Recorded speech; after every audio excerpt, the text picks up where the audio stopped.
Hello, welcome. My name's Phil Storer. We're bringing you a webinar today. It's brought to you by IPP. IPP is a pooler, but it happens to be one of the operators of a best example of a circular economy system. And today we're going to talk about the role of IoT in the supply chain and the role it might play in the future. We brought together three specialists. They are going to tell you the context of what's happening in the supply chain. They're going to delve into how the tech works and how it can help you. And finally, we're going to look at some really interesting use cases. So first of all, I'd like to introduce Ron Martinek. Ron is a partner from PwC. He specializes in digital transformation. Ron. Thank you, Phil. Let's discuss connected supply chains. So let's make a step back and discuss how are supply chains now running. And maybe what we've learned from the pandemic is that supply chains are vulnerable. I have an example of a customer who is in a retailer, and as a shopper, you are able to shop online, and that is going great. But after that, at the pickup store, you need to stand in a queue for 10 minutes. So that's not a shopping experience nowadays people are expecting. And that has impacted the supply chain as well.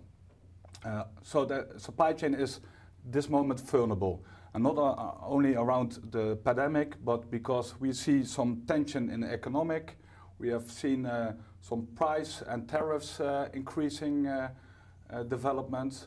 So the supply chain being vulnerable means that we need to work on a solution for that. And we really, as companies, we need to make sure that the supply chain is getting more and more transparent and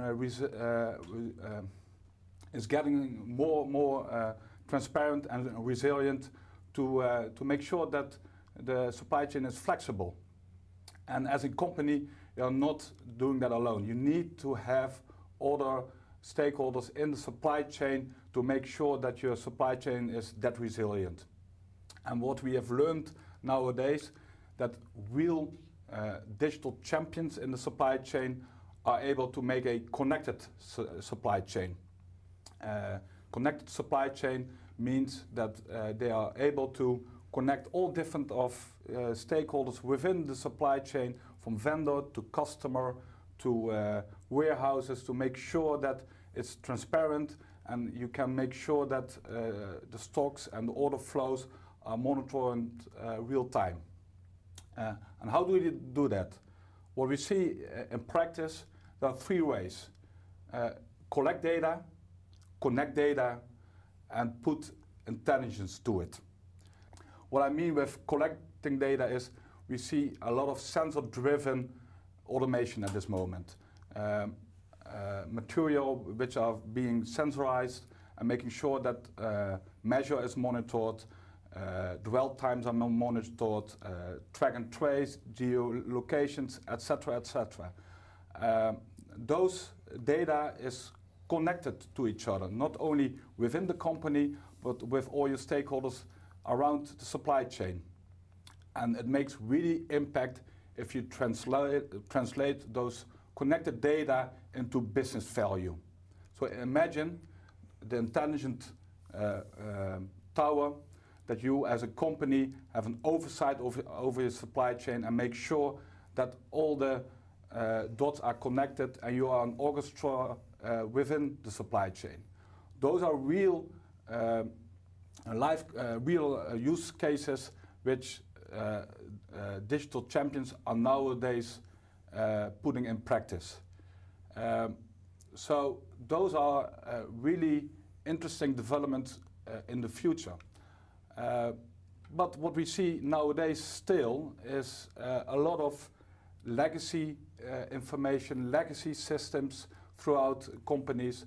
Not all companies are connected, but we think that a connected supply chain with the drive of, for example, IoT and 5G internet will accelerate.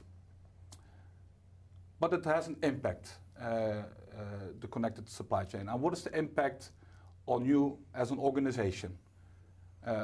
One, you have to make sure that you are in relation with all your suppliers and other partners across the supply chain. Two, as just mentioned, data, data, data. Not only collecting data, but connecting it as well and make it intelligence, make it business value. And three, put yourself in the perspective of the consumer, because the client, and maybe the client of your client, will further dictate the supply chain. So make sure that you are aware of the behavior and the attitude of your consumers. And four, make your product smart. So validate where in the supply chain you can make your assets smart. And we see later on some examples of smart assets.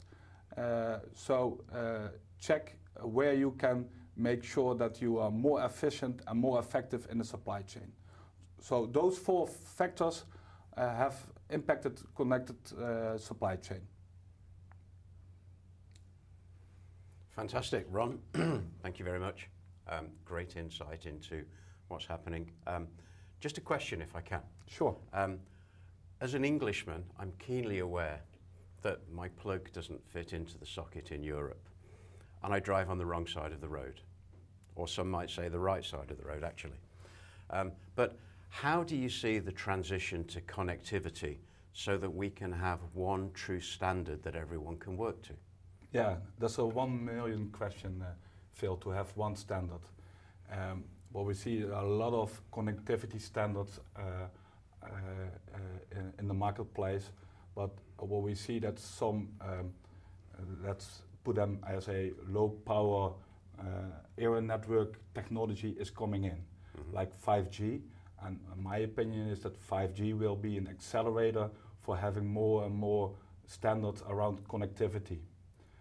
Of course, nowadays you see Bluetooth, Wi-Fi, 4G, but those are not efficient in terms of power and not efficient in terms of costs. So you need to have, at the end, one, let's say, standard to make sure that you have the connectivity there.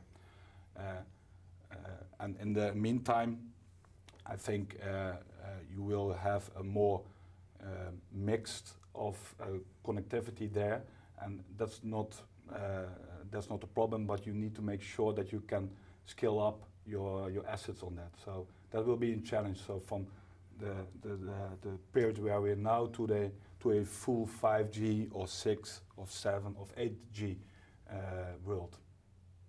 Fantastic. Sounds really interesting. Thank you. Well, now we're going to move on to look at the technology behind this. So we've seen the context of the supply chain, and I'm going to introduce you to a gentleman. I met Davey, gosh, 3 years ago now, and Davey came to talk to us about what the capability was to begin to connect our pallets and boxes in the context of a connected supply chain. And actually he convinced us so well that we formed a JV with Davey's business, and that JV is called Connected Load Carrier. We're proud to work with Davey still to this day, and actually we're doing some really smart things. So, Davey Bars from Connected Load Carrier, please explain to us the technology behind the connectivity. I'm representing CLC, Connected Load Carrier today. We made a shorter version of it called CLC, you will hear it more often. Who is CLC and what can we do for you? First we start with who we are.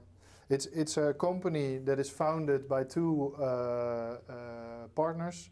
One of them is Faber-Halbertsma Group and the other one is Dutch IT Solutions. We combine our strengths by the vast experience of the Faber-Halbertsma Group within the logistical ecosystem, and Dutch IT Solutions, which is building a portfolio in the Internet of Things. Both companies share a vision where we make a sustainable and contribution to the logistical ecosystem by connecting both worlds, as well the physical as the digital world. What can we achieve? What can we achieve together, and what can we do for you? CLC is a company that can supply a full end-to-end IoT solution, and we often do this as a recurring service to make your load carriers connected. Why do we do this as a recurring service? Because we want to guarantee a working IoT solution. IoT means more than only supplying an IoT sensor, but it also involves connectivity. As Ron also explained earlier, there are multiple ways to connect your IoT devices, and it's not yet standardized in the market. There are many choices to be made, and we help to make these choices if it comes down to IoT and your specific use case.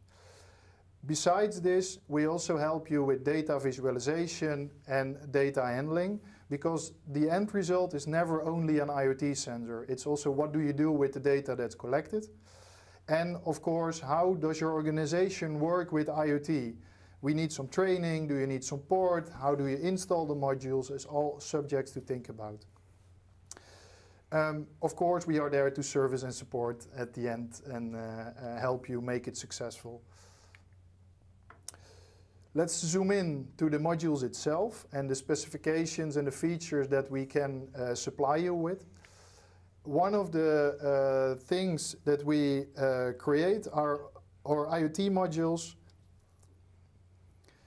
Our IoT modules meet the latest technological standards in the market, and we achieve this by collaborating with manufacturers of components and chips to give you a step ahead of the competitors. With this collaboration, we have the latest insights on what is technologically possible, and of course combining this with an in-house development team for as well IoT hardware as well the visualization and creating the data algorithms ourselves. To give you some examples of the specifications of our devices, we want to talk about the positioning, which can range from up to 100 meters down to several meters depending on your use case and your type of assets and the load carriers you want to make connected. Think about battery life. We have an extensive battery life, but also keep in mind the dimensions that are the constraint, often the constraint within load carriers. We have developed a parameterized movement detection algorithm which we can adapt based on different use cases and different types of assets. The rugged and weatherproofness of our IoT modules is very important because assets are often outside or in low temperatures, or you can imagine what can happen there. Over-the-air updates of configuration and firmware are most important to also make you future-proof and help you evolve in this growing IoT and data collection purpose. And we offer global connectivity via strong partnerships in the field. If we talk about features, and I said it before, is that an IoT module itself is not the purpose. It's what can we do? How can we create business value with our IoT modules? How can we reduce cost? And this is what we want to achieve with IoT modules, and where we have a conversation about with our customers, and often we call them partners afterwards when we are in the process together. Let me take you by the hand and show you some examples that we already have achieved here. It's accurate positioning, which can save time, even can save people. We can help with enhanced traceability to acquire the same results in a business, but with less assets. Automatic linking of your IoT or enabled asset to a location, think about a customer or a competitor, can give a huge advantage on your processes or your operations. Optimizing flows and workflows when you can detect if assets are loaded or unloaded at a certain point and speed up things. Think about insurance cases with crash detection or anti-tampering. Or There are many possibilities here. The environmental data can give you assurance on product quality and process optimization. So we are happy to have this conversation together where we can create business value together. Out of experience, we have, out of doing real use cases with our customers, we have created some solutions, and we combined all the services we can offer into what we call predefined configurations. And I want to take you by the hand to 3 of the examples of products we already created here. And one of them is the Connected Pallet. The benefit of the Connected Pallet are to reduce loss of assets. We are less dependent on customer dispatch information, and we can enhance turnover speeds. One of the others is the Connected Display Unit, which is totally created to optimize and create marketing efficiency. The third one is the Connected Construction Container, which we can use to do real-time inventory management of all our assets in the field.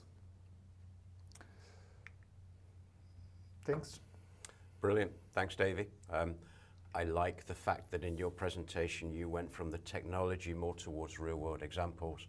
And I can imagine there are many people sitting, listening to this or looking at it, actually supply chain professionals, technology professionals, who say, it's kind of interesting, but I've heard some of it before. We've heard the context that connected supply chains actually are the future. And it might not be on your agenda today, or it might not even be on your agenda tomorrow or next month. But for sure, it's on the agenda of your CEO. They're thinking way ahead about what their supply chain can be. We thought next it would be really, really good to actually bring this into real life. And I'd like to introduce a gentleman who actually has lived this in real life now for quite some time. And he's going to give us some real life examples of how this works and the benefit that can be derived from it. So I'd like to introduce you now to Eric Schrover from IPP. Eric, over to you. Well, thank you, Phil. User cases. I think very good to explain today. We are upscaling 3 proof of concepts. The first one is about tracking and monitoring containers, which is with RD4, a waste collection and recycling company. But also with tracking and monitoring of pallets, which is with Ultrat and IPP.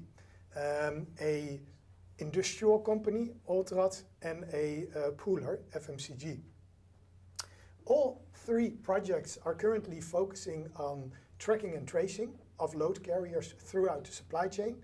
There are, of course, more projects upcoming, but those 3 are really in a state of, let's say, upscaling at the moment, because we are working on this project together with Connected Load Carrier for more than a year now.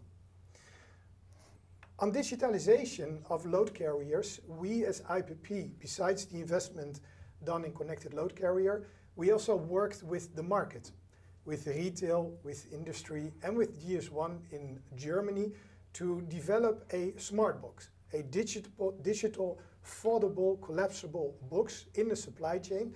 First of all, to reduce packaging material, card box.